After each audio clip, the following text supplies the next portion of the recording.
Welcome student. तो बेटा एक बार फिर से हाजिर हैं आपके सामने एक नई क्लास लेके। जैसे कि आप ये देख रहे हैं कि यह है वाराणसी चैप्टर आपका 10th क्लास के यूपी बोर्ड का। उससे पहले कि वाराणसी चैप्टर के बारे में मैं कुछ आपको बताऊं, उससे पहले मैं आपको इसका सिलेबस दिखाना चाहती हूँ जो ये रखा हुआ है आपके सामने। ये सब के बारे में हमने आपको पहले ही बता दिया था, एक्सप्लेन कर दिया था। आप वीडियो में जाकर देख सकते हैं शॉर्ट में। सबसे पहले आज बारी है यहाँ पर संस्कृत का महत्वपूर्ण पार्ट। वैसे तो टोटल 9 चैप्टर है, लेकिन जो मोस्ट इम्पॉर्टेंट है, जो एग्ज़ाम में हमेशा पूछे जाते हैं, सिर्फ और सिर्फ ये 6 चैप्टर है, जिसमें में से स्पेशली ये दोनों श्लोक के लिए और वाराणसी चैप्टर से वीर वीरेड से इससे भी एक श्लोक है जो इम्पोर्टेंट है, पूछा जाता है। तो बेटा ये है आपका संस्कृत का टोटल 6 टॉपिक, 6 चैप्टर। आज स्टार्ट है आपका पहला चैप्टर वाराणसी। उससे पहले बच्चों आपको फिर से एक बार हम बुक की ओर ले चल रहे हैं। जो भी बच्चे वीडियो को देख रहे हैं वो एक बार अपनी बुक ज़रूर ओपन कर लेंगे, तभी उन्हें इस चीज़ को समझ में बढ़िया से आएगा, ठीक है। और उसके अलावा देखिए, आप सभी बच्चे जो भी वीडियो देख रहे हैं वो अपनी बुक को ओपन कर लें और माइंड को बिल्कुल कंसंट्रेट करके कोई अच्छी सी शांत जगह पे जाकर बैठ जाएं, या कहीं पे भी जहाँ पर उन्हें कोई प्रॉब्लम ना हो। तो बेटा देखिए, सबसे पहले ये वाराणसी चैप्टर है आपके संस्कृत का पहला। लगभग एग्ज़ाम में अक्सर ये पूछा जाता है, जो कि बहुत मोस्ट इम्पॉर्टेंट है। भरोसा रखकर आप इस चीज़ को समझिए और जानिए, आपको एग्ज़ाम में देखने को ज़रूर ही मिलेगा। आज आपका ये चैप्टर बिल्कुल पूरी तरह से हम कंप्लीट करवाते हैं। देखिए सबसे पहले देखिए, वाराणसी सुविख्यात पहला यहाँ तक, दूसरा देखिए यहाँ तक, तीसरा जो है यहाँ तक, और चौथा यहाँ तक। और ये जो है ये है आपका श्लोक का पोर्शन। तो बेटा यानी फर्स्ट, सेकंड, थर्ड और फोर्थ ये सभी पैसेज कई बार पूछे जा चुके हैं एग्जाम में। जैसे कि पता है ये वाराणसी चैप्टर है। देखिए पहला, वाराणसी सुविख्याता प्राचीना नगरी।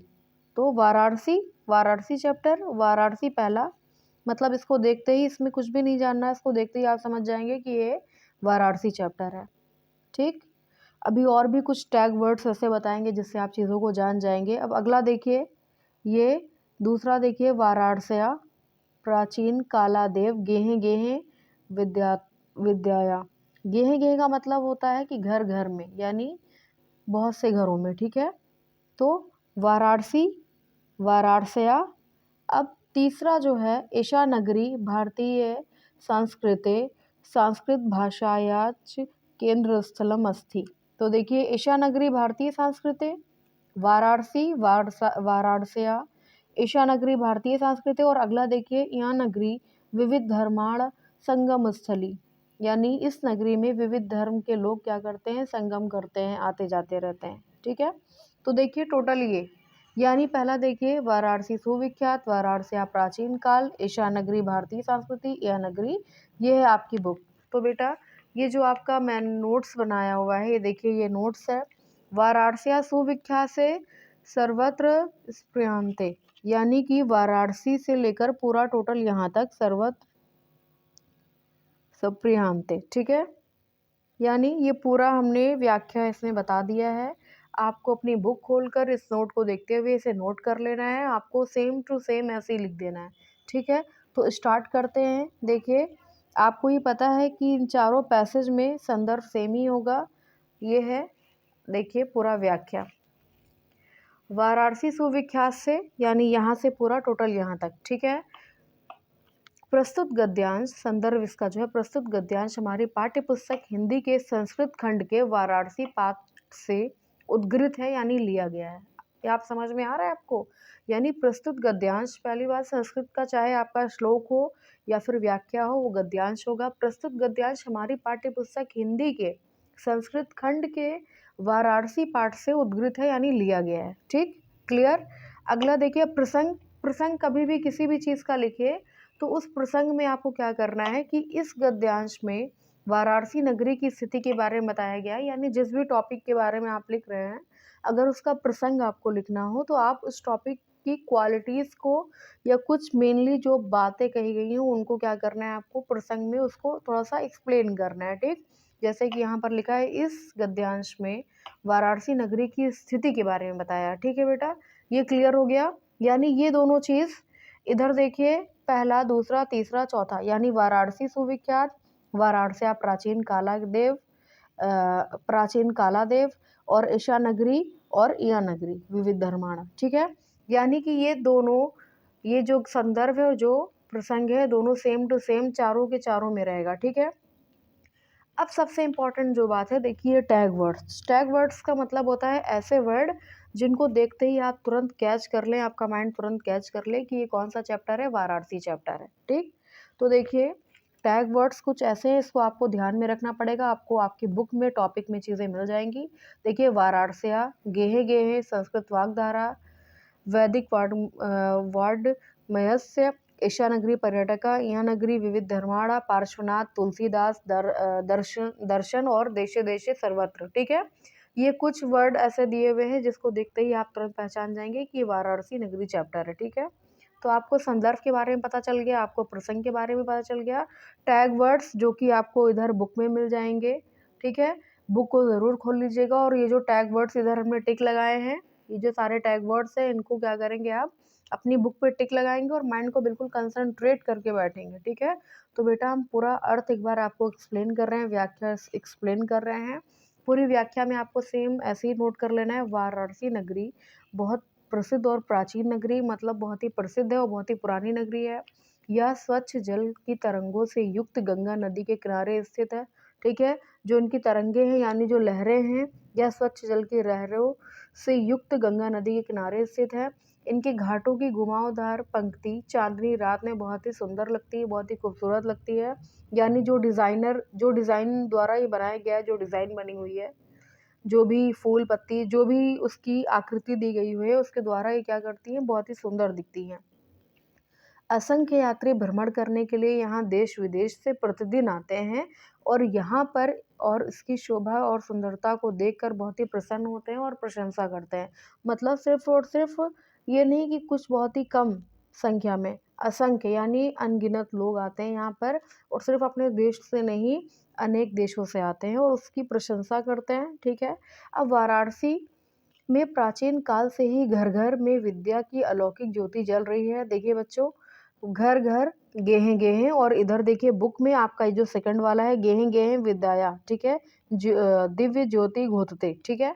तो ये है आपका, वाराणसी में प्राचीन काल से ही घर घर में विद्या की अलौकिक ज्योति जल रही है। आज भी यह संस्कृत भाषा की वाणी लोगों में प्रवाहित हो रही है और लोगों में ज्ञान बढ़ा रही है। यहाँ पर अनेक आचार्य, उच्च कोटि के विद्वान, ठीक है, वैदिक साहित्य के अध्ययन और अध्यापन में यानी पढ़ने और पढ़ाने में आज भी लगे हुए हैं। सिर्फ भारतवासी ही नहीं बल्कि देश विदेश से भी यहाँ पर लोग आते हैं और निशुल्क विद्या को प्राप्त करते हैं, विद्या ग्रहण करते हैं, अर्जित करते हैं, ठीक। अब अगला देखिए, यहाँ पर क्या, यहाँ पर 3 विश्वविद्यालय हैं वाराणसी में, यानी काशी में 3 विश्वविद्यालय हैं। एक है हिंदू विश्वविद्यालय, एक है संस्कृत विश्वविद्यालय और एक है काशी विद्यापीठ। तो बच्चों देखिए आपका जो सेकंड वाला है, देखिए हिंदू विश्वविद्यालय, संस्कृत विश्वविद्यालय और काशी विद्यापीठ, ये देखिए, ठीक है। तो अब इधर फिर से देखिए, काशी विद्यापीठ स्थित है जिसमें नवीन यानी नए और प्राचीन ज्ञान की भाषा की केंद्र स्थली है, ठीक है। जहाँ पर नए और पुराने दोनों भाषाओं का केंद्र है वाराणसी, ठीक है।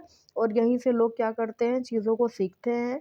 यहाँ से संस्कृत साहित्य और साहित्य का प्रकाश सभी जगहों पर फैला है। और इम्पॉर्टेंट एक चीज़ है, ठीक है, मुग़ल, देखिए यहाँ पर लिखा हुआ है, मुग़ल युवराज दारा शिकोह ने यहाँ आकर भारतीय दर्शन शास्त्रों में उपनिषद का अनुवाद फ़ारसी भाषा में कराया, ठीक है।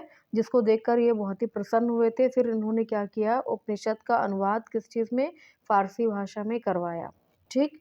उसके बाद यह नगरी विविध धर्मों के मिलन की स्थली है, ठीक है। ये देखिए आप इधर देखिए, यह नगरी विविध धर्माण स्थल है, ठीक है, संगम स्थली। अब इधर देखिए, यह नगरी विविध धर्मों की मिलन की स्थली है। महात्मा बुद्ध, तीर्थंकर, पार्श्वनाथ, शंकराचार्य, कबीर, गोस्वामी तुलसीदास और बहुत से महात्माओं ने यहाँ आकर अपने विचारों को लोगों तक पहुँचाया है। सिर्फ धर्म ही नहीं बल्कि कलाओं और शिल्पों के लिए भी यह नगरी बहुत ही प्रसिद्ध है। हाँ, और यहाँ पर पत्थर की कला, मूर्ति के लिए भी ये नगरी बहुत ही प्रसिद्ध है, शिल्पों के लिए भी और सबसे इम्पोर्टेंट जो है ये ज्ञान के लिए भी बहुत ही ज़्यादा विख्यात नगरी है, ठीक है? एक बार फिर से बुक की तरफ तो बच्चों टोटल आपका यही कंप्लीट था और एक बार फिर से बुक की तरफ देख लीजिए, ये पूरा आपका 4 के चारों पैसेज का यहाँ तक हो गया है और आपको क्या करना है, इसको तैयार कर लेना है पूरा, इसको नोट कर लीजिएगा यानी कि चारों पैसेज का आपको संदर्भ और प्रसंग सेम करना है। जो टैग वर्ड्स दिए हुए हैं, इन टैग वर्ड्स को ध्यान में रखकर अपनी बुक को खोल के बुक से देखकर उस पे टिक लगाना है और एक बार सिर्फ़ ये जो लिखा हुआ है इसको पढ़ लीजिएगा। आपको एग्ज़ाम में ये जो भी वर्ड में से कोई भी वर्ड दिखता है तो आप पूरा का पूरा सेम यहाँ से लेकर लास्ट तक जितनी भी चीज़ें आपको याद हो, संदर्भ और प्रसंग सेम ऐसे ही रहेगा। उसके बाद में ये टैग वर्ड्स एग्ज़ाम में आपको नहीं लिखना है, केवल आपके लिए हमने लिखा है कि आपको आसानी हो। ठीक है? तो बच्चों आगे भी आपको ऐसे ही वीडियो प्रोवाइड होती रहेंगी। आप अपने क्लास में, अपने फ्रेंड्स को, अपने ग्रुप में या अपने कोचिंग इंस्टीट्यूट पे जिसको भी ये वीडियो शेयर करना चाहें, इस वीडियो को शेयर कर सकते हैं और संस्कृत कम से कम 15 से 20 नंबर के क्वेश्चंस, पैसेज और उसके पोएट्री फॉर्म में यानी कि ये गद्यांश का जो आता है, पोएट्री वाला उसमें आता है, ठीक है? तो आप लोग आपका ये पहला चैप्टर वाराणसी आज समाप्त होता है। आगे भी आपको वीडियो देखने को मिलेंगी, ठीक है? Thank you so much.